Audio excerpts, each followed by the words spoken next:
Well, good morning. Here it is, the day before St. Patrick's Day. I was going to try something different and smoke corn beef on my smoker. But with the snow, I guess I'm going to do it the stovetop way. There's slow cooker and stovetop on Dutch oven. So yeah, March, Iowa, snow, big branch. So let me take you inside and I'll show you how I get my corned beef and cabbage started. Yes sirree, started the day off Irish shampoo and soap. I figured I'd spare the video of that part of my morning. I don't think YouTube would like it, or neither would you. So, what do we have here? We have a corn brisket, 3 pounds. I'm going to use the Dutch oven. I've rinsed the brisket off. I have it here with the little spice pack on it. So the first thing I will do is I'm going to add, you ready for this? 2 cups of apple cider right here. 2 cups of apple cider.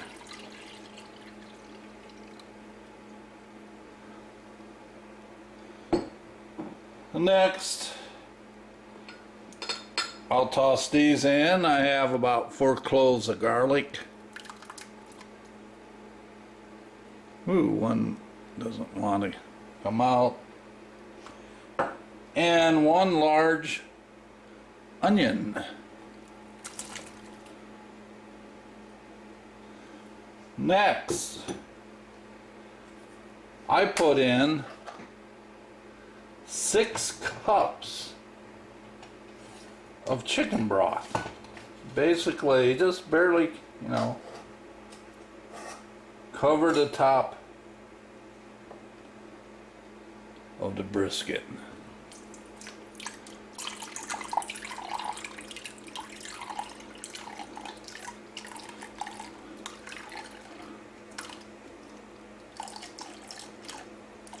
Yeah, one hand is kind of taking a while for this chicken broth to get poured out.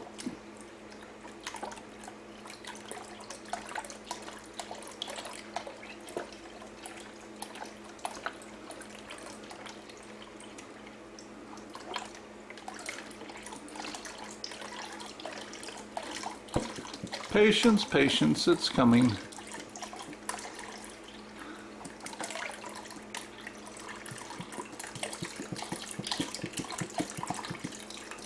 Really, it truly is. This box contains 6 cups. 6 cups in this box. So, next I will bring it up to a boil. Then turn it down to simmer, and I will leave it like that for 3.5, 4 hours, and then come back and add the red potatoes and carrots and cook them. And then the last step will be the cabbage on top. So this basically is the first stage. 3 pound corned beef brisket. The little spice pack that comes with it, large onion, about 4 cloves of garlic, 2 cups of apple cider, not vinegar, but apple cider juice. I may have said vinegar before. It's not vinegar. Apple cider juice, and 6 cups of chicken broth. Okay, we'll bring you back when it's time to add the potatoes and the carrots. And I'm doing it a day ahead of time because I have a friend who's going to probably come tomorrow and help on St. Patrick's Day with the bus. so I won't have time to mess with this. And I try to make this every St. Pat's Day. My grandmother was Irish. Her last name was Goldhagen. That's right, Goldhagen. So, kind of in honor of her and St. Patrick's Day, we're going to have some corned beef brisket and cabbage. Okay, see you on the next step.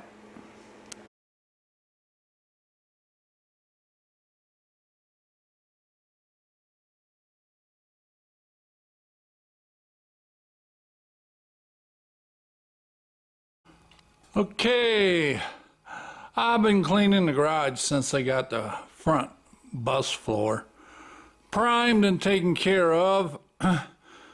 Going to get back on the back of the bus. I think I mentioned earlier in the video where I have some help coming, and so I've been getting things ready for when help arrives. Basically, well, what they're going to do is help get these supports welded in, cut to fit and welded. You got 024 wire, so I'm going to put some 030 back on. This is pretty heavy gauge. There's the outer sheet metal skins that I made for these parts. So, kind of got things ready here for us to work on. The bus, yeah, I've been cleaning the floor. Man, that Bondo dust gets everywhere. I wanted to mop it, but my feet said, no, you're done for today. So we're going to be working on the back of the bus. Let me have a seat. Oh! So we're left off before. We got the tray tacked and welded in place. It needs to be cleaned up. And we got the battery tray welded in place. Next is the vertical supports that you see here. See, it's missing down on the bottom. That's the classic fab vertical supports I showed in the video. That's a little bit ago. So we're going to get that one welded in. And over here, the same deal. Get this one welded in place. So, yeah, the new gas tank's in. So after these are welded in, and I got the outer skin welded and finished, then I will clean, prime, and paint the inside of the engine bay. Once that's done, the new gas tank's already installed, the sensors all hooked up. Then I will put the engine seals and install them, and then next I'll install the motor. Yes, sirree. Boy, won't that be a big milestone. So up here, there's the seals. There's the back valance.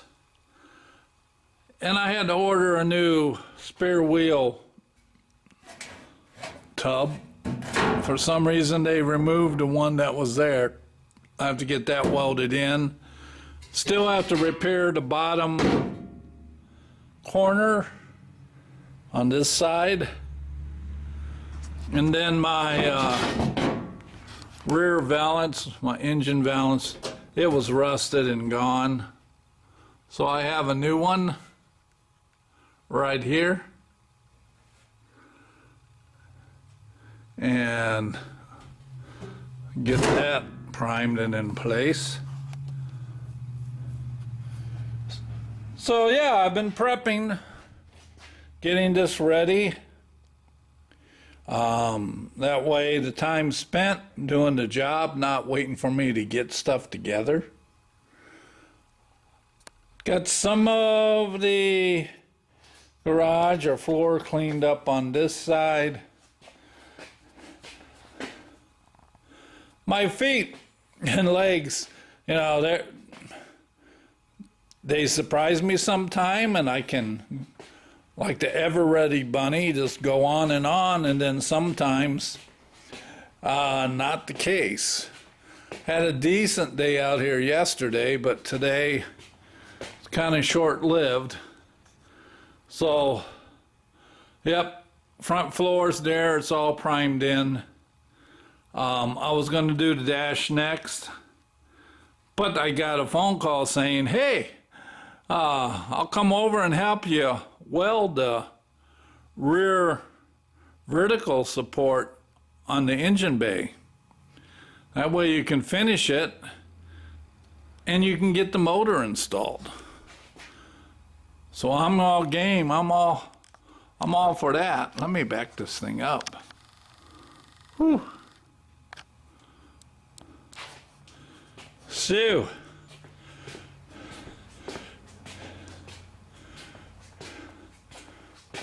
that's what's going on right now. Not sure if my friend would be okay with me videoing us welding this support in here. I'll find out. If so, I'll film us getting that taken care of. So out in the garage, I'm kind of done today.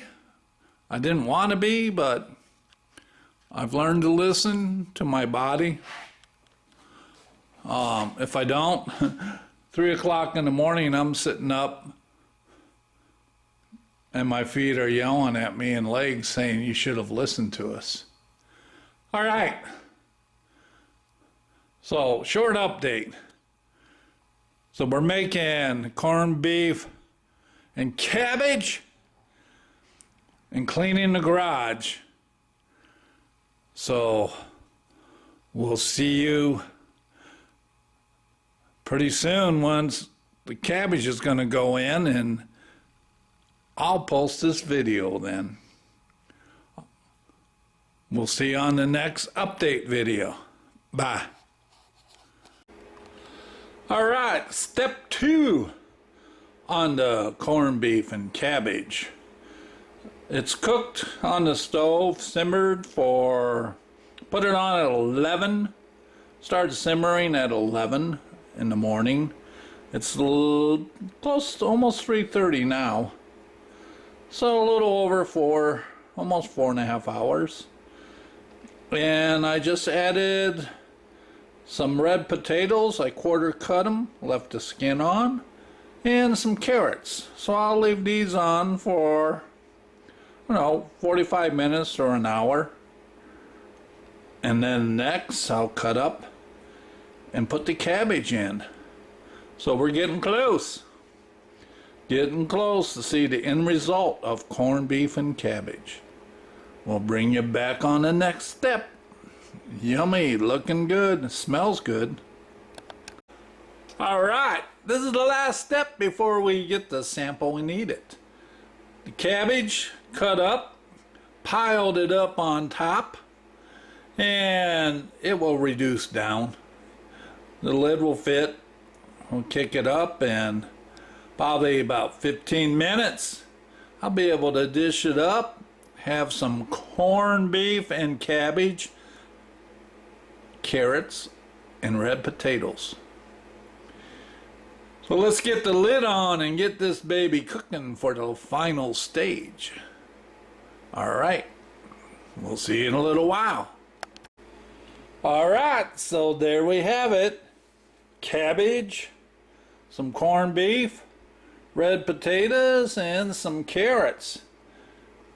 It's kind of steamy hot, letting it cool down, and then it'll be some good eating. Well, so there was my crazy day, making corned beef and cabbage, cleaning the garage, and hope. So that's how my day went. We'll see you when we get back to work on the bus. Bye.